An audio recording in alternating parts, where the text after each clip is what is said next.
உள்ளத்தை துளிர்த்தது.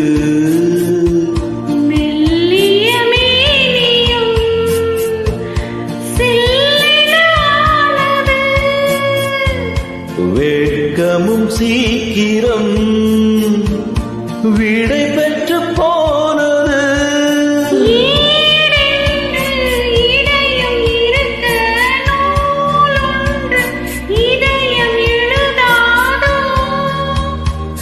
இளமையின் இலக்கணம் எடுத்து சொல்லிய இளைய கன்னிக்கும்